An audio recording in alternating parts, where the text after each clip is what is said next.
from pawn to queen, mastering the game of life. Welcome, dear listeners, to a transformative journey that's about to unfold before your very ears. I'm absolutely thrilled to be here with you today, sharing insights that have the power to revolutionize not just how we approach our careers, but how we navigate the intricate chessboard of life itself. Today's talk is inspired by an extraordinary interview I had the privilege of conducting with the incomparable Stephanie Brown. Now, for those of you who might not be familiar with Stephanie, let me paint a picture for you. Imagine a force of nature, a beacon of wisdom, and a catalyst for change all rolled into one remarkable human being. Stephanie Brown isn't just a successful businesswoman. She's a visionary who's redefining what it means to be a leader in today's complex world. Her journey from feeling trapped by circumstances to becoming a trailblazer in her industry is nothing short of awe-inspiring. But what truly sets Stephanie apart is her unwavering commitment to lifting others as she climbs. She's not content with personal success. Her mission is to empower individuals from all walks of life to recognize and harness their innate potential. Through her mentorship programs, philanthropic efforts, and groundbreaking approach to business, Stephanie is quite literally changing the game and making our world a brighter, more equitable place.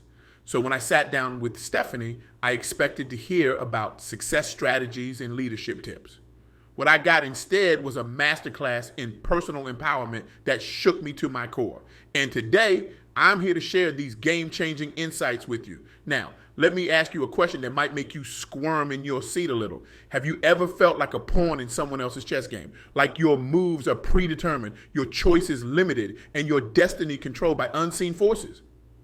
Well, I've got news for you, my friends. It's time to flip the board. You are not a pawn. You are the queen of your own chessboard. And today, we're going to explore how to claim that crown and rule your domain. Stephanie dropped a truth bomb on me within the first 5 minutes of our conversation that I'm still reeling from. She said, the game you think you're playing isn't the real game at all. Boom! Mind blown, right? She went on to explain that so many of us are busy trying to win at a game designed by others, playing by rules we didn't create, chasing victories that don't truly fulfill us. But here's the kicker, and pay close attention because this is where things get really juicy. We have the power to create our own game with our own rules, where we can define what winning looks like. Now, I know what you're thinking. Easier said than done. And you're absolutely right. It's not easy. But Stephanie shared 3 key strategies that can help us make this monumental shift in perspective and power. First, recognize your true position. You are not a pawn. Remember, you're the queen, the most powerful piece on the board. But with great power comes great responsibility. Stephanie emphasized that claiming your power means taking full responsibility for your life, your choices, and your outcomes. No more blaming external circumstances. No more waiting for permission. No more playing small. It's time to move boldly in any direction you choose. Let me share a story Stephanie told me that really drives this point home. Early in her career, she was passed over for a promotion she knew she deserved. Now, many of us might have accepted defeat or worse, fallen into the trap of blaming office politics, but not Stephanie. She chose to see it as an opportunity to redefine her role. With the boldness of a queen making a game-changing move, she approached her boss with a proposal for a new position that would better utilize her skills and bring more value to the company. And guess what? Not only did she get the new role, but she also ended up creating a whole new department that became crucial to the company's success. Now, I want you to take a moment and really let that sink in. Imagine if Stephanie had accepted the initial rejection. Imagine if she had allowed herself to be moved around the board like a pawn, waiting for someone else to determine her value and position. The entire trajectory of her career and the success of that company would have been dramatically different. This leads us to the second strategy. Design your own board. Stephanie pointed out that we often limit ourselves by accepting the boundaries and obstacles we see around us as fixed and unchangeable. But what if we could redraw the lines? What if we could create new paths, new possibilities, new ways of maneuvering through our lives and careers? Stephanie shared how she applied this principle when she decided to start her own business.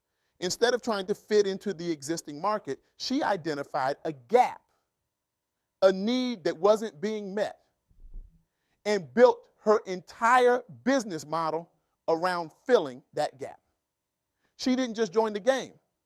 She created a whole new playing field. Now, I can almost hear some of you saying, but I'm not in a position to start my own business or create new roles. And that's okay. The principle applies no matter where you are or what you do. It's about looking at your current situation with fresh eyes and asking yourself, how can I reshape this? How can I bring my unique strengths and perspectives to create new value? Let me give you a relatable example.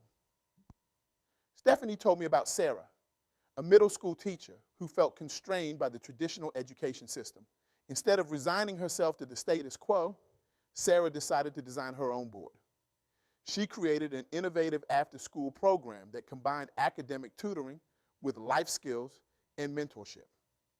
The program was so successful that it was eventually integrated into the school's main curriculum, transforming the learning experience for hundreds of students. Sarah didn't change her job title. She didn't start a new business. But she absolutely designed her own board, creating new possibilities, not just for herself, but for her students and her entire school community. This brings us to the third and perhaps most crucial strategy: master strategic thinking. Stephanie emphasized that true empowerment comes not just from making moves, but from thinking several moves ahead. It's about understanding the ripple effects of your actions, anticipating challenges, and always having a plan B, C, and D. She shared a brilliant analogy that I just have to pass on to you. She said, think of your life like a game of 3D chess. You're not just moving pieces on a flat board. You're operating on multiple levels simultaneously. Your career, your personal life, your health, your relationships, your personal growth. Every move you make on one level affects all the others. The key is to develop the ability to see these connections and use them to your advantage. Now, I know this might sound overwhelming, but Stephanie assured me that like any skill, strategic thinking can be developed with practice. She suggested starting small. Before making any decision, big or small, ask yourself 3 questions. What's the best possible outcome? What's the worst that could happen? And what's most likely to occur? This simple exercise trains your brain to think beyond the immediate and consider the broader implications of your choices. But here's where Stephanie's advice took an unexpected turn. She said, the most powerful strategic thinkers aren't just smart, they're emotionally intelligent. She explained that understanding and managing your own emotions, as well as being able to read and influence the emotions of others, is crucial for navigating complex situations and relationships. She shared a personal example of how she used emotional intelligence to turn a potential business disaster into a major win. A key client was on the verge of pulling out of a major contract due to a misunderstanding. Instead of getting defensive or panicking, Stephanie took the time to really listen to the client's concerns, acknowledge their feelings, and then work collaboratively to find a solution that not only saved the contract, but led to an even bigger deal. This story highlights an important point. Being the queen of your chessboard isn't about dominating others or always getting your way. It's about creating win-win scenarios, building alliances, and using your power to lift others up along with you. Now, let's dive deeper into each of these strategies, because understanding them is one thing, but implementing them in your life is where the real magic happens. Strategy 1, recognize your true position. Recognizing your true position as the queen on your life's chessboard is about more than just boosting your confidence. It's about fundamentally shifting your perspective on your role in your own life. Stephanie shared a powerful exercise that can help with this shift. She calls it the Queen's Mirror. Every morning, before you start your day, stand in front of a mirror and ask yourself these questions. 1, what unique strengths do I bring to the table today? 2, how can I use my power to make a positive impact? 3, what bold move am I going to make today? This daily practice serves as a reminder of your inherent power and helps you approach each day with intentionality and purpose. But recognizing your position is only the first step. The real challenge lies in consistently acting from this place of power. Stephanie emphasized that this doesn't mean being aggressive or domineering.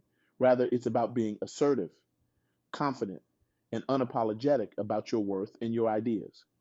She shared another story that beautifully illustrates this point. There was a time when Stephanie was the only woman on a board of directors for a major corporation. In one particular meeting, she had an innovative idea that she knew could significantly improve the company's operations. However, when she first shared it, it was quickly dismissed by some of the other board members. Now, the old Stephanie might have shrunk back, doubted herself, or given up. But recognizing her true position as a queen, she did something different. She stood up, walked to the whiteboard, and said, "Gentlemen, I believe this idea has merit, and I'd like to walk you through it step by step." For the next 20 minutes, she commanded the room, articulating her vision with clarity and confidence. By the end of her presentation, not only was her idea adopted, but she had earned a new level of respect from her colleagues. This story isn't about having all the answers or never facing opposition. It's about recognizing your inherent right to take up space, to be heard, and to make an impact. It's about understanding that your ideas, your perspective, and your contributions are valuable, not because someone else says so, but because you know so. Stephanie also pointed out that recognizing your true position means taking responsibility for your mistakes and learning from them. Queens aren't infallible. They make wrong moves sometimes, but instead of letting these missteps define them, they use them as opportunities for growth and refinement of their strategy. She shared a personal anecdote about a business decision that didn't pan out as she had hoped. Instead of trying to shift blame or hide the failure, she called a company wide meeting. She openly discussed what went wrong, took responsibility for her part in it, and then led a collaborative session on how they could learn from this experience and do better in the future. This level of accountability and transparency not only earned her deeper respect from her team, but also created a culture where innovation and calculated risk taking were encouraged because everyone knew that failures would be treated as learning opportunities rather than causes for punishment. Recognizing your true position also means being willing to stand alone when necessary. Stephanie emphasized that there will be times when your vision, your values, or your decisions won't be popular. In these moments, remembering that you are the queen of your own chessboard can give you the strength to stand firm. She recounted a time when she had to make an unpopular decision to overhaul a major part of her company's operations. Many of her employees and even some of her fellow executives were resistant to the change. But Stephanie knew, based on her strategic foresight, that this change was necessary for the long term health of the company. Instead of backing down in the face of opposition, she stood her ground. She took the time to clearly communicate her vision, address concerns, and guide her team through the transition. It wasn't easy, and there were moments of doubt, but by staying true to her position as the queen, the ultimate decision maker in her realm, she was able to steer the company towards greater success. The result? 2 years later, that same overhaul was credited with saving the company millions and positioning them as an industry leader in efficiency and innovation. This story beautifully illustrates another key aspect of recognizing your true position: the willingness to make tough decisions and see them through.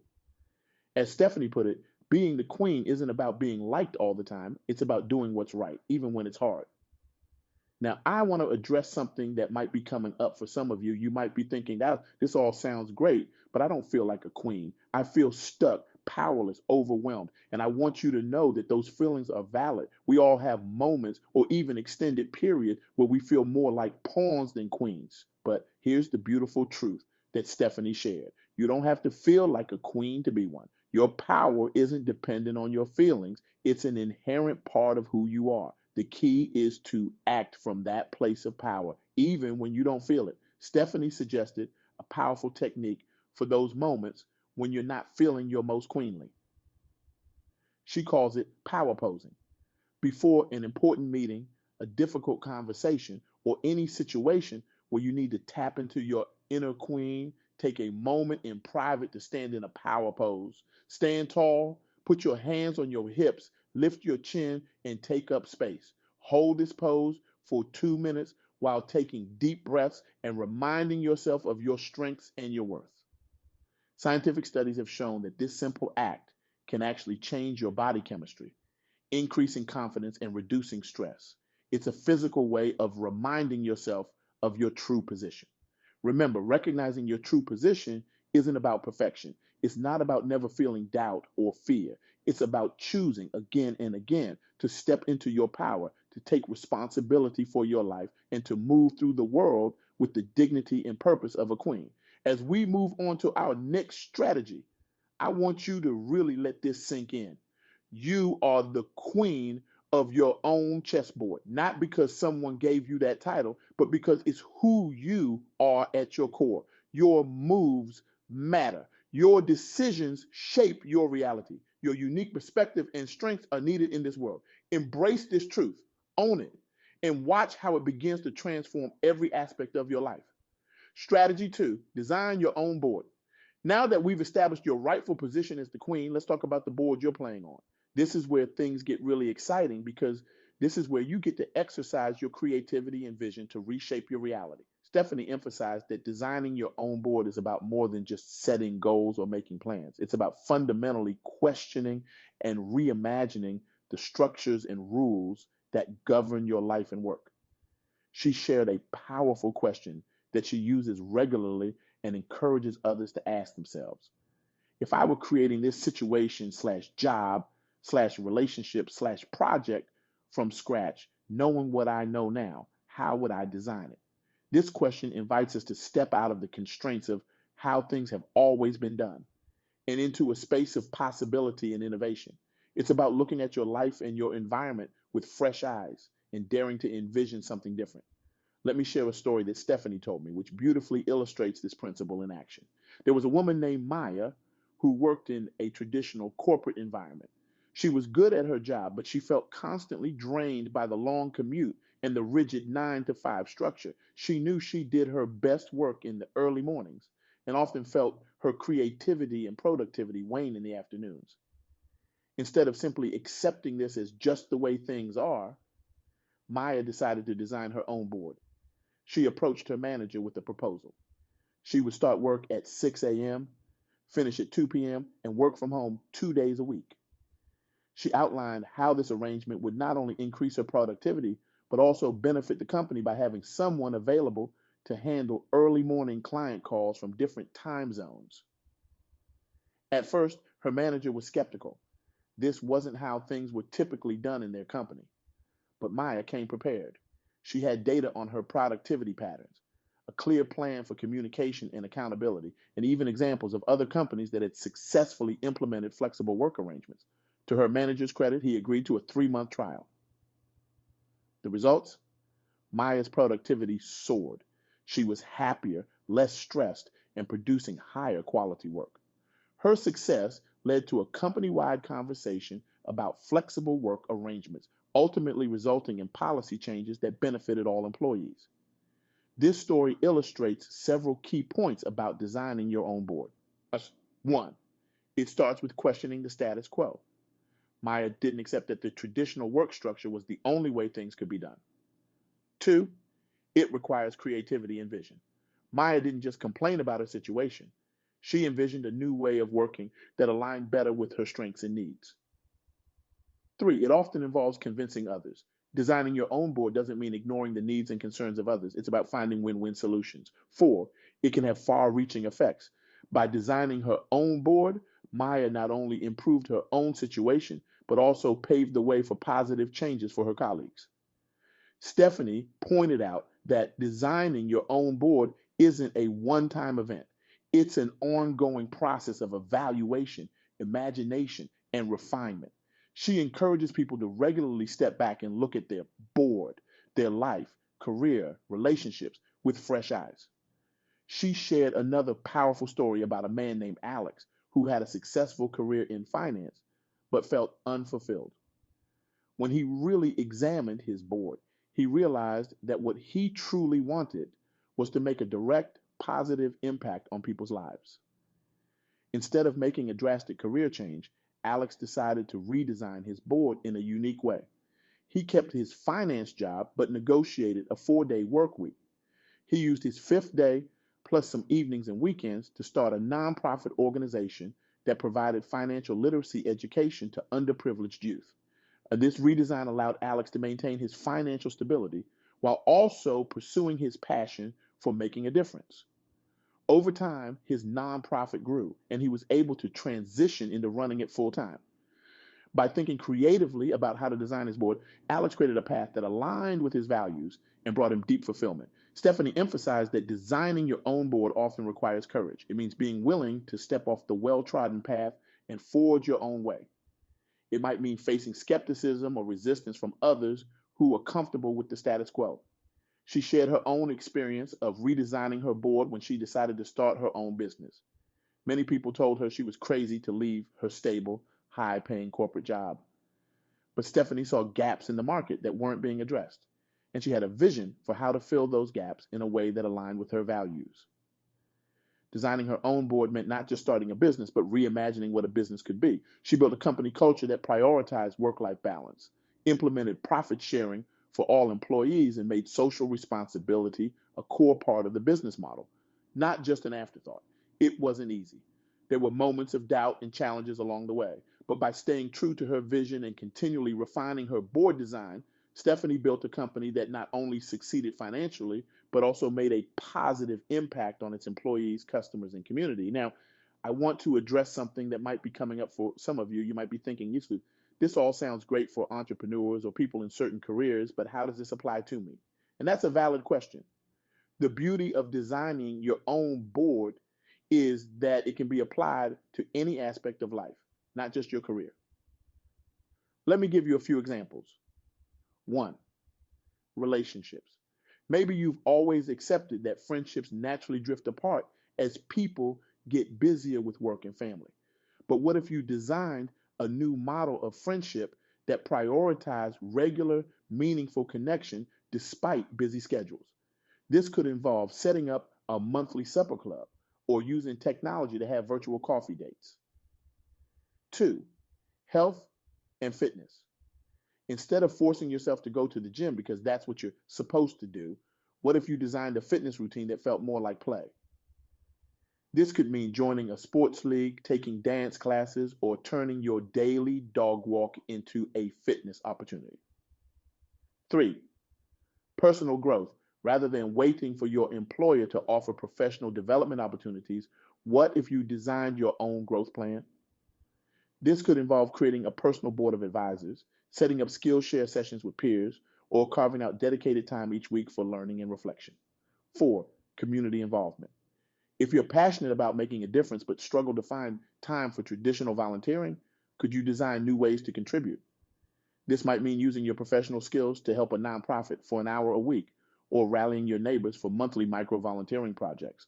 The key is to look at every aspect of your life and ask, is this working optimally for me? If not, how could I redesign it?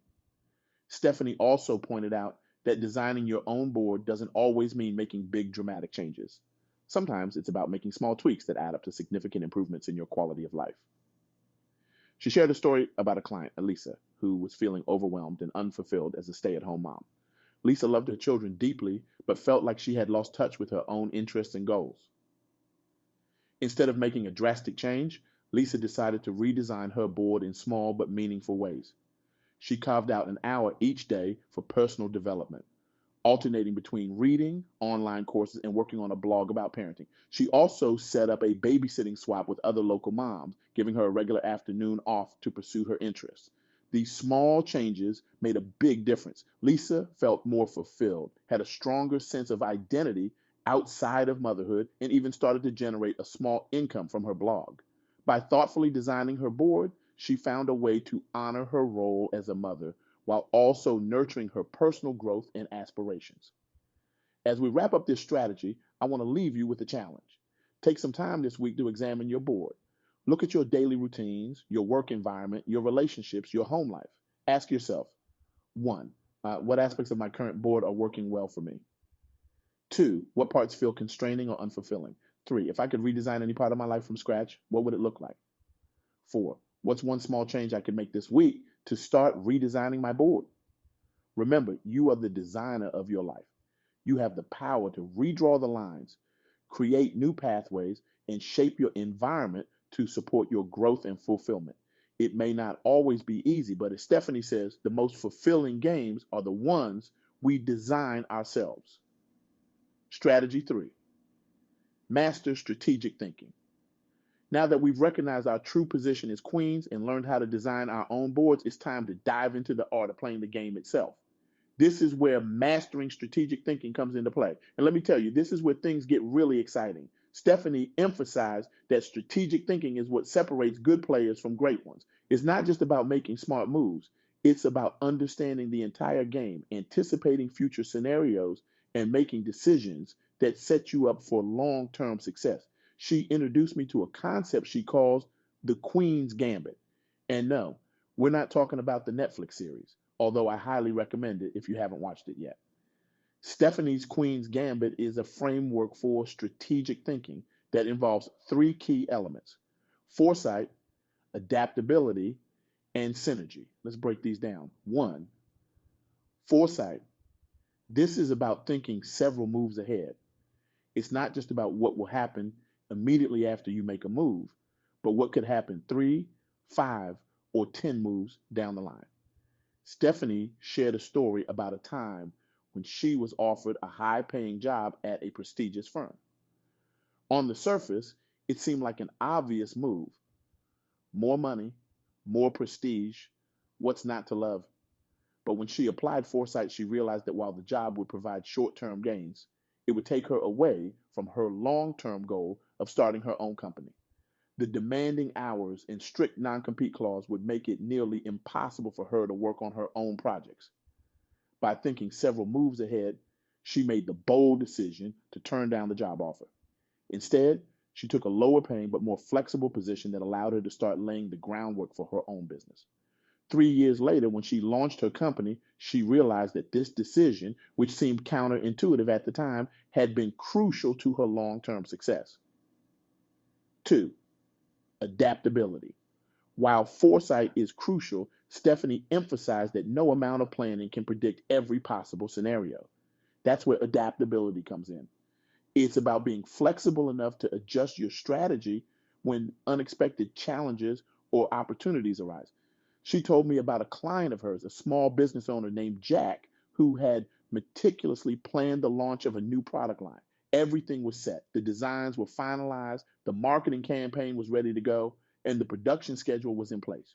But then, just weeks before the launch, a major competitor released a very similar product.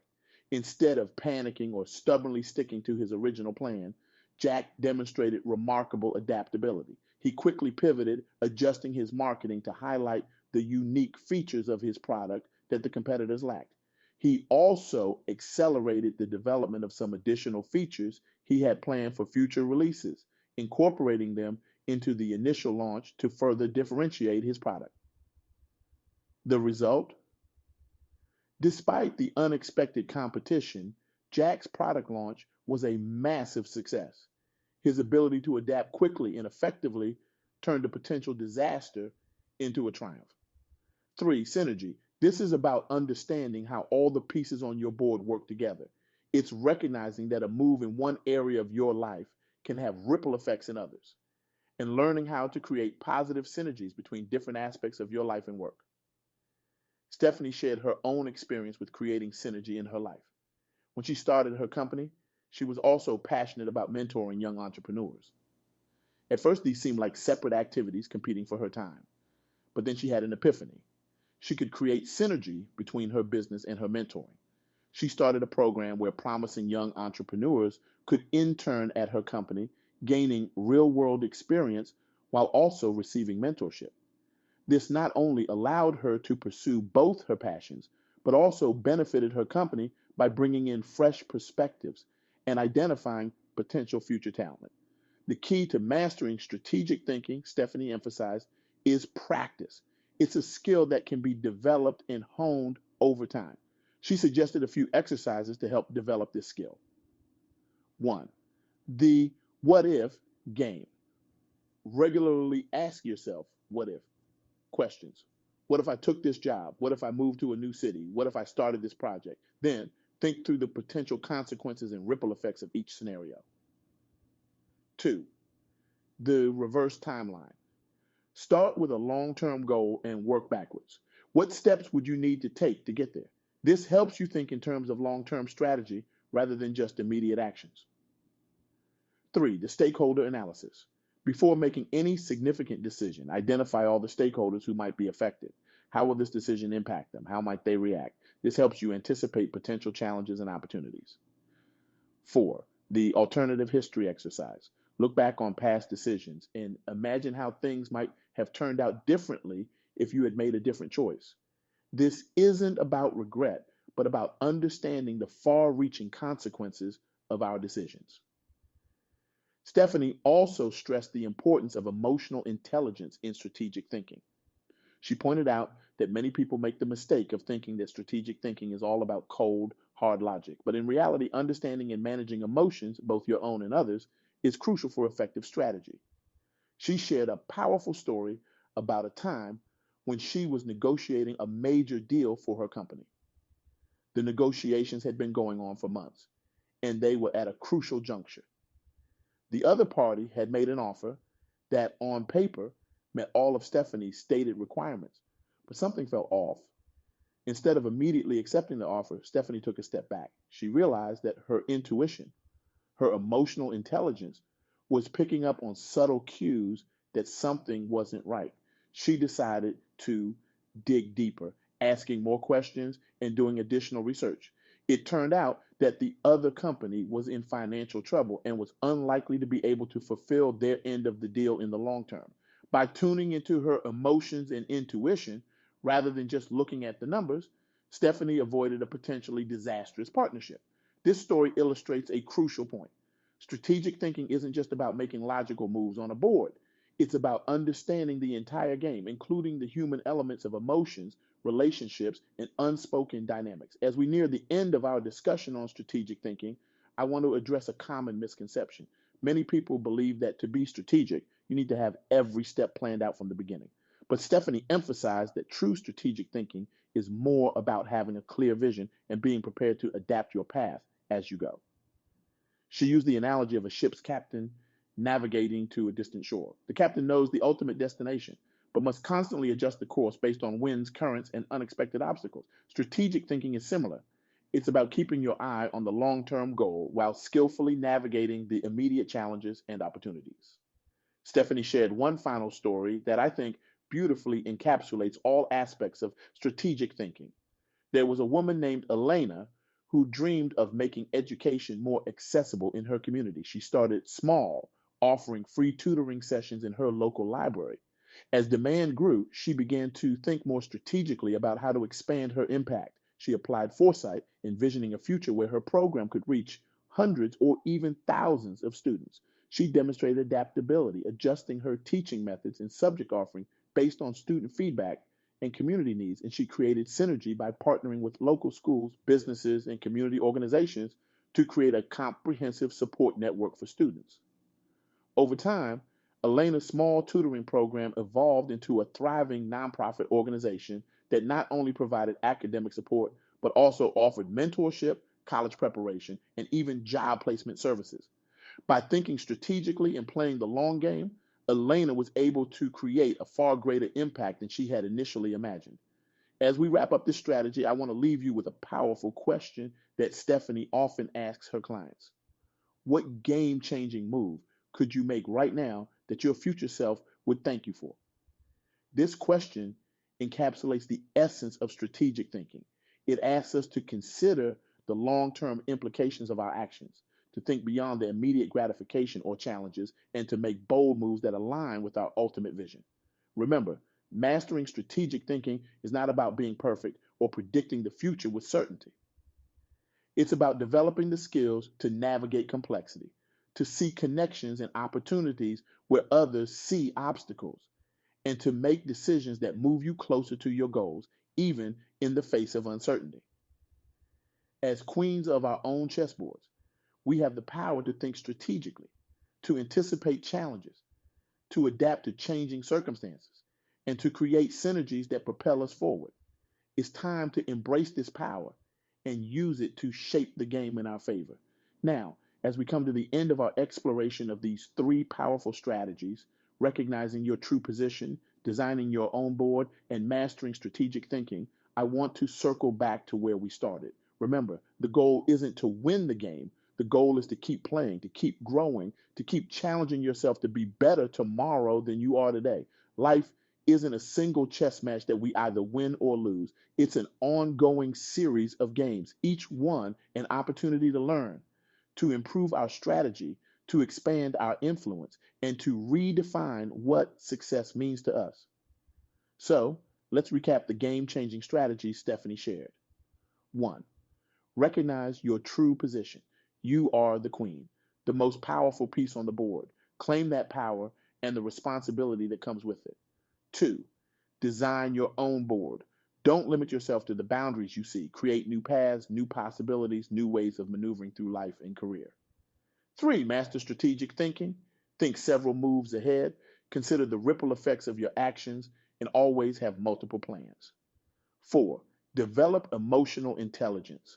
Understanding and managing emotions, yours and others, is key to navigating complex situations and relationships. 5. Remember, the goal is continuous growth and self-improvement, not a single definitive win. Now, I want to leave you with a challenge. So take a good hard look at your life. Where are you playing small? Where are you accepting limitations that you could challenge? Where are you waiting for permission instead of making bold moves? Identify one area where you've been acting like a pawn and make a commitment right now to step into your power as the queen. Maybe it's having that difficult conversation you've been avoiding. Maybe it's pursuing that passion project you've been putting off. Maybe it's setting a boundary that you've been afraid to enforce. Whatever it is, I want you to approach it with the confidence of the queen, the creativity of a game designer, and the foresight of a master strategist, because you are all of those things, even if you haven't fully embraced it yet. As we conclude this talk, I want you to really let this sink in. You are not a pawn. You are the queen of your own chessboard. This is your life, your game, and you have the power to shape it. The insights Stephanie Brown shared have the power to revolutionize not just how we approach our careers, but how we navigate life itself. Her wisdom reminds us that we have far more power than we often realize, and that the key to unlocking our full potential lies in how we perceive ourselves in the world around us. So, what's your next move going to be? Will you continue to move cautiously, one square at a time, always on the defensive? Or will you embrace your role as the queen, moving boldly in any direction, reshaping the board as you go? The choice is yours. And that, my friends, is the most empowering realization of all. Your potential is not defined by the game you're currently playing. It's defined by your courage to create new games, to challenge the rules, and to continuously evolve. So go forth, claim your crown, and rule your domain. The world is waiting to see what you'll do next. But before we part ways, I want to leave you with one final thought, inspired by Stephanie's wisdom. Your moves don't just affect your own game. As you step into your power, as you design your own board and think strategically, you have the opportunity to change the game for everyone around you. Imagine a world where more people step into their power, where more voices are heard, where more diverse perspectives shape our collective future. That's the kind of world we can create when we stop playing by outdated rules and start designing our own games. So I challenge you. How will you use your power as the queen to not only improve your own life, but to lift others up? How will you redesign the board to create more opportunities for those around you? How will your strategic moves contribute to solving bigger problems in your community or industry? Remember, the most satisfying victories are the ones that lift us all.